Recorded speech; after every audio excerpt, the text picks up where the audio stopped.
Low-rise jeans becoming popular again is fat-phobic.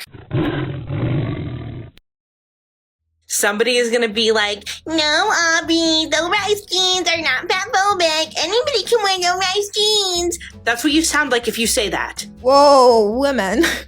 First of all, you don't have to get in my face. Second of all, what's your problem with low-rise jeans and how are they fatphobic? Because truthfully, I know that I could go out and wear low-rise jeans right now. But the thing is that if you think that society would find that acceptable or that I would feel comfortable doing so, I need you to get back in your little car and drive it to the circus. Because you're a clown. 40 seconds into the video and you still haven't told us why low-rise jeans are fatphobic. Instead, you belittle us for opinions that you think we may have.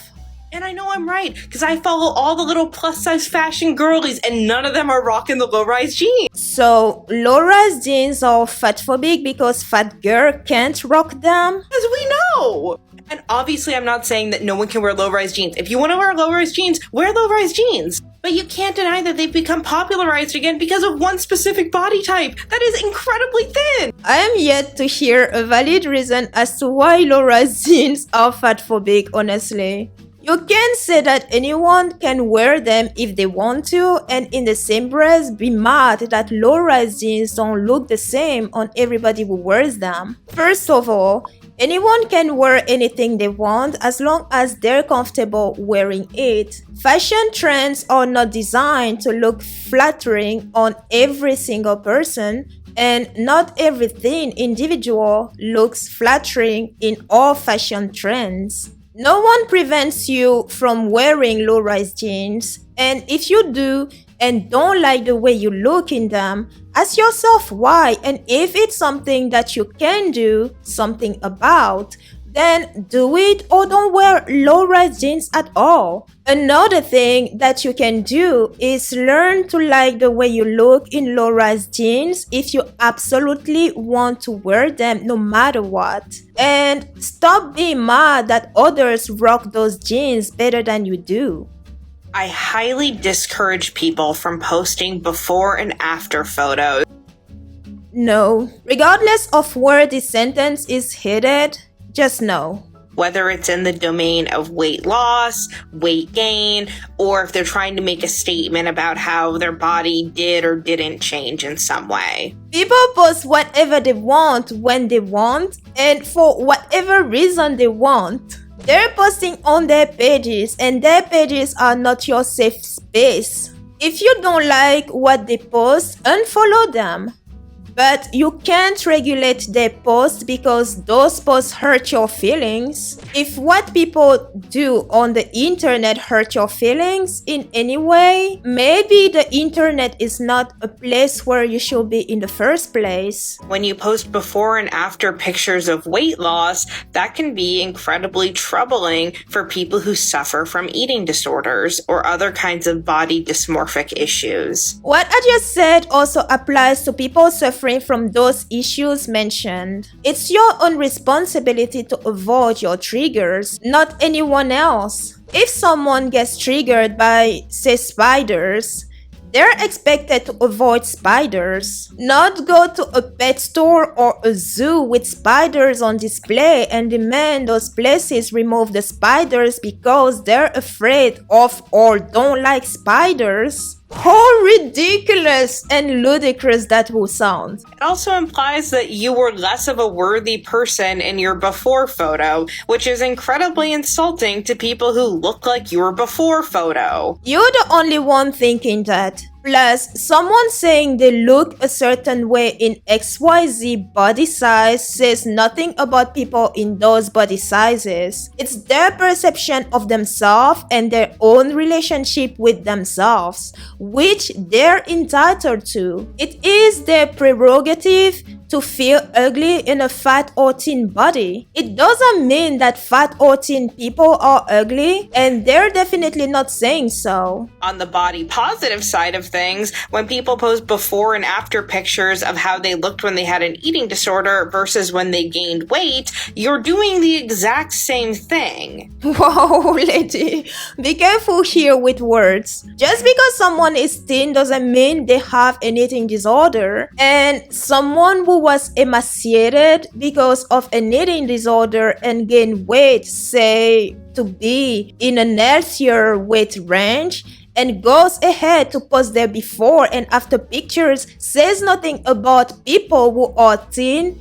and or are dealing with eating disorders. People post before and after pictures to celebrate the steps they're making on whatever journey they are on, which has nothing to do with anyone but themselves. How you interpret those posts is your own issue to deal with. All around, it isn't a good look, so stop doing it. Honestly, she sounds like those before and after pictures bother her, and instead of saying so, she tries to find reasons and pretends she cares about others when making that demand. Lady, the internet is a wide west where anybody posts anything they want. If that bothers you, either go on another side of the internet or take yourself offline. If you tried to lose weight and failed and now are sour that others are succeeding where you failed,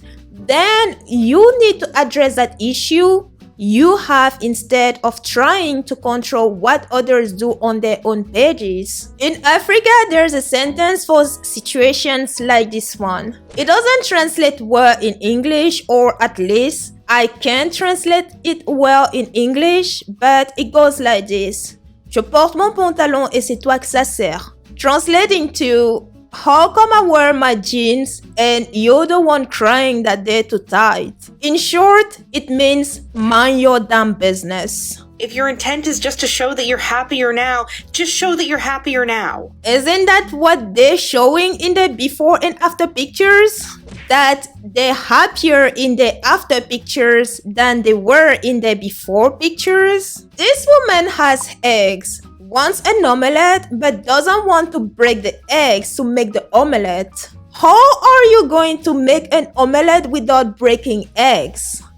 So, as someone who studies body image, when I start to tell people that I'm anti-diet, I get met with a little bit of confusion. Before I hear where this is going, let's pull the definition of the word diet. According to the Oxford Dictionary, yeah, I just realized I like this dictionary a lot. Did you know that the Oxford Dictionary is widely regarded as the accepted authority of the English language? I know!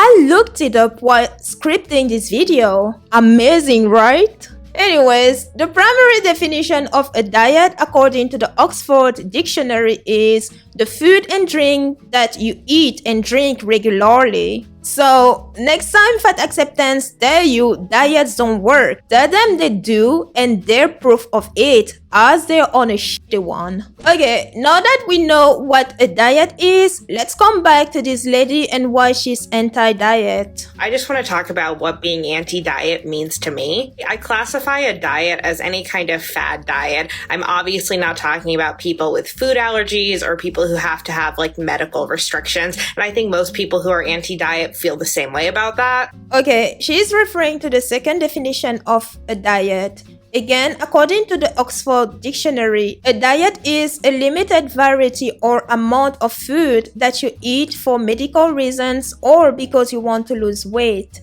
A time when you only eat this limited variety or amount. The diet industry is a billion-dollar industry. I like how people will explain their claim by citing how much the diet industry is worth. Forget to also mention that the food industry, which they are slaves to, is worth over $1 trillion. That's way more than what the diet industry is worth, and makes you wonder why. That is essentially rooted in the idea that you need to hate yourself. What now? The diet industry, like any other industries, is here to make money off its consumers, and it preys on the people's needs for quick fixes to lose weight. Those who don't want to do the work that it takes to lose weight and keep it off, but instead want that magic pill that's going to do the work for them, or so they think. The diet industry doesn't care about your feelings toward yourself. Or should I say, that's not a motivation behind their existence, or at least not the primary one. Rather, people's laziness to work for what they want, which the diet industry exploits very well, hence the fact that the industry is worth that much. I don't believe that people need to go on fad diets or even lose weight in order to love themselves and be happy. We agree to some extent on something. People don't need to lose weight to be happy, and I will go further to add that anyone should love their body at any stage that they're in. Now, if someone believes that losing weight will make them happy, that's only true if the reason for their unhappiness is rooted in their body size. But regardless, they shouldn't be turned into villains for wanting to lose weight or even work towards weight loss. Each one has their own relationship with their body,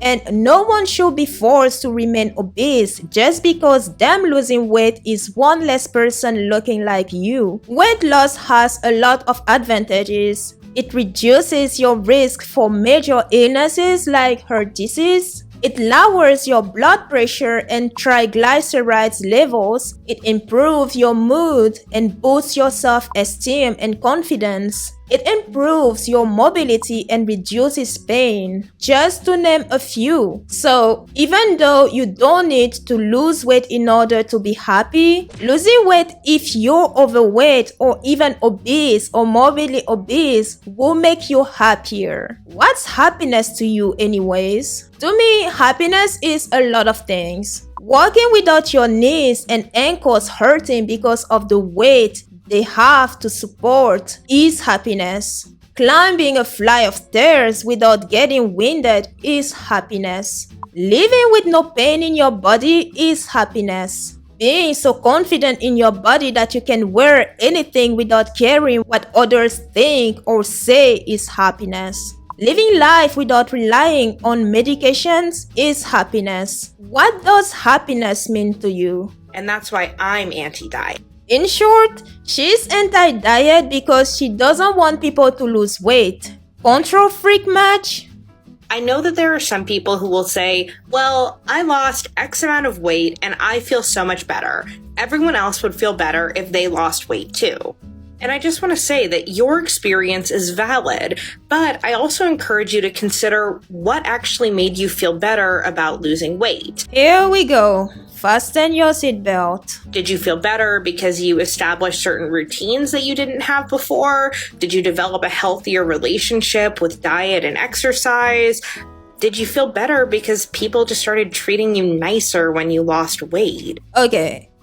I like to believe that there is no dumb questions, but the thinking process that arrived to this particular question is dumb in my opinion. I've been fat, okay? And I've been emaciated and starving from actual starvation. Not what fat acceptance wants you to believe what starvation is, aka dieting. When I was a younger child, the people I was under the care of that young would just not feed me, and on days I would find an onion sitting lonely somewhere, I'd take it, eat it like it were an apple, while trying to make it last me as many days as possible without a refrigerator to prolong its shelf life. That kind of starving. People's treatment of me didn't change because I went from fat to emaciated. As a teenager later on, I went to an embassy with my file for a visa application to that country. The person who received me didn't bother looking at the file that I handed him, smiling. He threw it off to my face, from where it all fell on the floor, with all the papers inside, all over the floor, and he yelled at me that nothing was in order. If he had bothered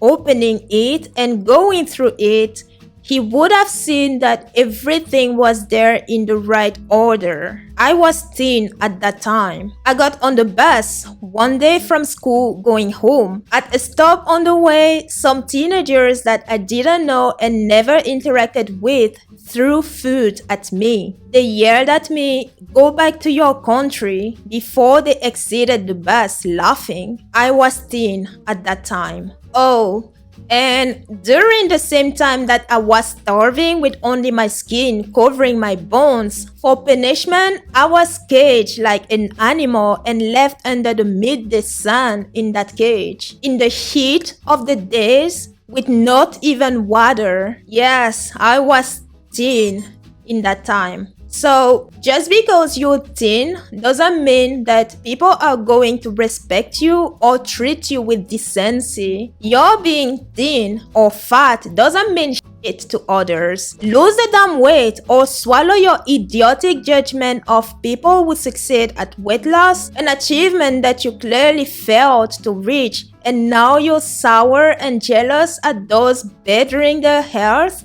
and try to make them feel guilty for it. Because weight loss isn't this magic cure to happiness, and if you hate how you look at the weight that you're at, you're still going to hate how you look no matter how much weight you lose. People who lose weight are much happier than when they were obese or morbidly obese. Does that mean all their problems are magically solved just because they lost weight? No.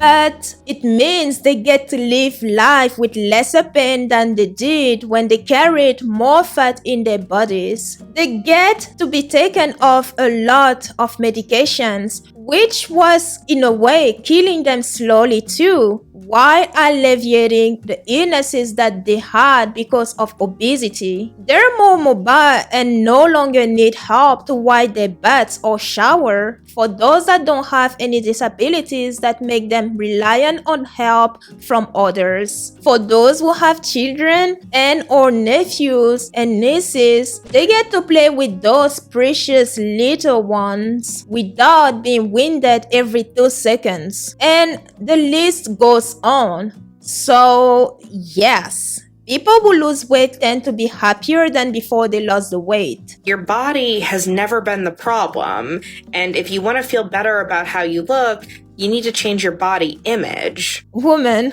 your body image improves as your body starts changing to what you'd like it to be when you've been intentionally working toward it. I was never truly happy in my skin until I started bodybuilding. For instance, last year during my remission into depression, I gained 12 pounds. I hated how I looked and felt then and started feeling better while working my way out of that depressive state and back to myself. I feel better and happier now that those 12 pounds are gone. And that's not the only reason why I'm happier now. And I'm sure all that I'm saying in this video is resonating with a lot of my viewers and subscribers. Everybody should love themselves in whatever body that they are in. But loving your body also means changing it to your liking, and that's okay too, as long as you don't try to enroll others to do the same so that they'd look like you. You want to remain obese? Fine.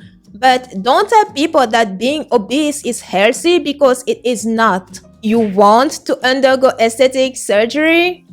Be my guest. But don't tell people that they have to as well, because that's the only way they will be beautiful, or that there is no risk to those procedures. Being obese or emaciated has nothing to do with beauty but health. These are both extremes that are not healthy, and anyone standing on either side of those extremes claiming that they're healthy and everybody should look like that will have people like me fighting back and debunking their claims. Growing up, I felt really justified in hating my body because fatness is always framed as this public health concern. Well, obesity is a public health concern. And I think this narrative is perpetuated that, like, if you are not actively trying to lose weight at all times, you do not care about your health, and you are going to die because you are fat. Choosing to remain obese is a sign that you don't love your body because obesity puts you at a higher risk of developing major illnesses, amputation, and death. Yes, you may still get a major illness if you're in a thinner body. Yes, you may still lose fingers or limbs to amputation if you are in a thinner body. Yes, you will still die if you are in a thinner body. But that's not the point. The point is that carrying more body fat, aka being obese, increases your chances of those situations happening to you sooner. And because obesity affects millions of Americans alone, it is a public health concern in the US and a global public health concern in the entire world due to the millions affected worldwide. But when you start really diving into medical literature and understanding the science that exists between weight and health, you just start to realize that this is not the case. Please, show us what source you're citing to make that claim that there is no correlation between health and weight. While we wait for your source, here's an article that shows the correlation between weight, quality of life, and life satisfaction in a sample of Spanish adolescents. The article is in the description for you to read for yourself if you so choose to. But in summary, a group of 1,197 Spanish adolescents were put together and arranged in 4 categories: underweight, normal weight, overweight, and obese. They all participated in a healthy behavior study and filled out the questionnaire presented to them from the study. The results shows that not only the female participants had a lower health-related quality of life and lower level of life status, but also the obese adolescents had the least score in both health-related quality of life and life satisfaction. Notice that in the fat acceptance movement and similar movements, it is the female individuals and those assigned the female gender at birth that make the most noise and push the narrative that being obese is healthy and they're marginalized and oppressed. Here's another article from the Scientific American with the title, "Can You Be Healthy at Any Size?" The article also came to the conclusion that higher weight increases your risk of heart disease and other illnesses, even in the presence of normal blood pressure, blood sugar, and cholesterol level. The article cites another one embedded about a study performed on a way larger scale, and that came to that conclusion as well. So, even though the number on the scale may just be a number, the higher fat you carry in your body and the higher your risk for heart disease, high blood pressure, diabetes, and so on. Your turn, Miss Aubrey Hoffer. Show us a peer-reviewed article that supports your claims. Health is complex and multifaceted, and people can be healthy or unhealthy at a variety of sizes. The article that I just mentioned from Scientific American proved that you can't be healthy at any size. And I quote, "Even for those with normal blood pressure, blood sugar, and cholesterol levels, simply being overweight increased the risk of heart disease by 28%. We conclude that there is no such thing as being healthy obese," said lead researcher Camille Lassalle. This was a bit of a setback for those who advocate an approach known as health at every size. And I rest my case. But I really encourage us to push beyond this thinking anyway, because regardless of whether someone is healthy or not, they still deserve love, respect,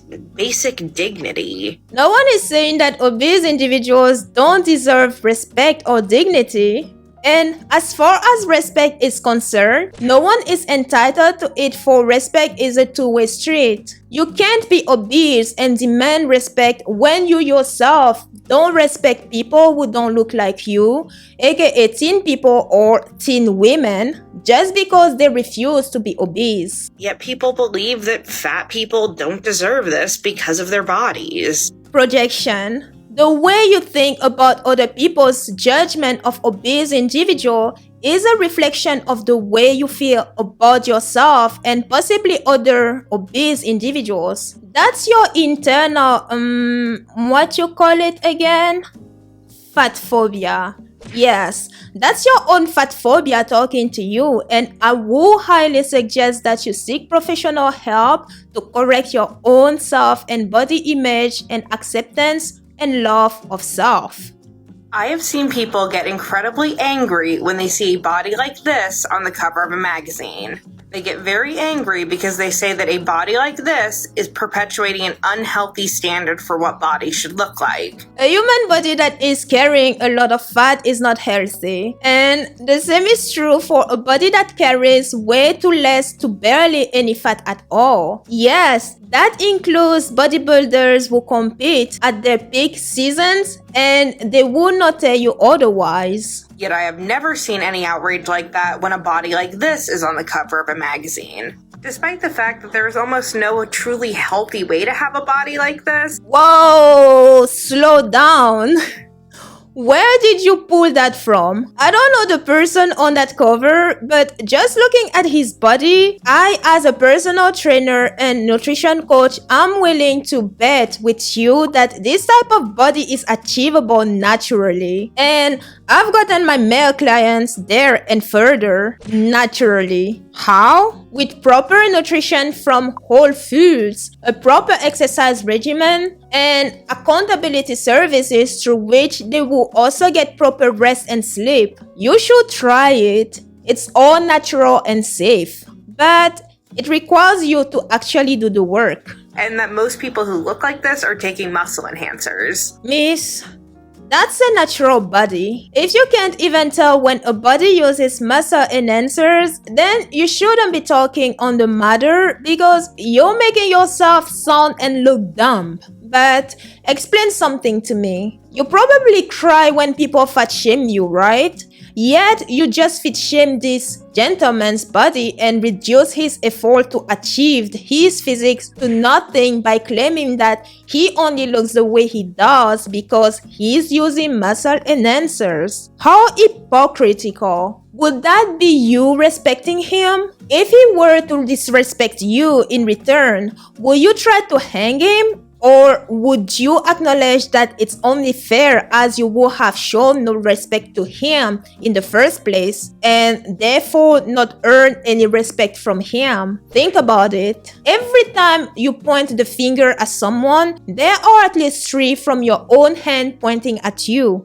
But I digress. But I would also never make a claim about someone else's health. Yet, you just made a claim about someone else's body just by looking at them. Because you cannot tell what a person's health is like just by looking at them. But you can't tell people use muscle enhancers just by looking at them, right? Aubrey Hoffer. Applauso il fatto che non tenti nemmeno di nascondere la tua ipocrisia.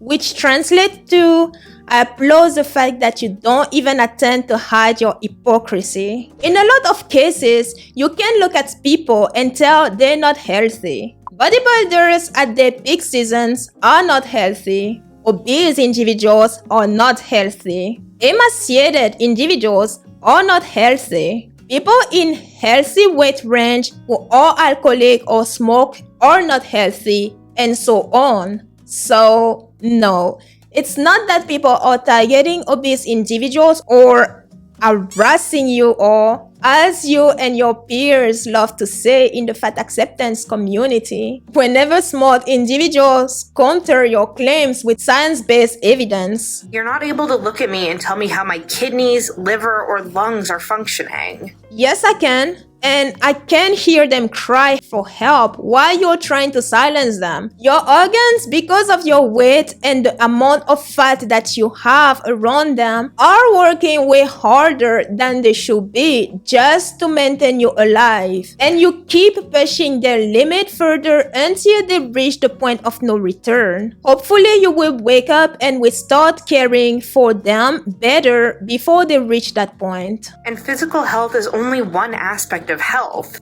Sure, you might appear to be totally shredded, but if your mental health is in shambles, I'm not going to call you a healthy person. We agree on that. But let me ask you a question, Aubrey. Are you mentally healthy yourself? My guess is no, after watching a few of your videos to make this one. Else, you would not be fixated on trying to convince others that in your obese body you're healthy, because according to you and others in the fat acceptance movement, you can be healthy at any size. In fact, your message would be to love yourself even in your obese body if you were mentally healthy. But what do I know? I'm not a psych. So stop acting like you really care about health if you really just hate seeing fat people in media. Again, projection. Sometimes I get asked, why aren't there more men in body positivity? Oh boy, I have an answer that many might try to challenge, but it's okay. It only proves that you have a critical mind. This tends to be said as like a gotcha moment to suggest that men aren't welcome in the space. I don't think it's that out there for me to suggest that the majority of people making content online tend to be women. Yes, Aubrey, but why? And I frequently see the women that are in the body positivity and fat liberation space talk about men's body image issues. That still doesn't answer the question as to why only the women or female gender assigned at birth individuals are the loudest from these movements. I think most people in body positivity would be welcome to hearing more of men's voices, but there's still a stigma among men about talking about these issues. Well, other rambling to never answer the question exactly. Okay,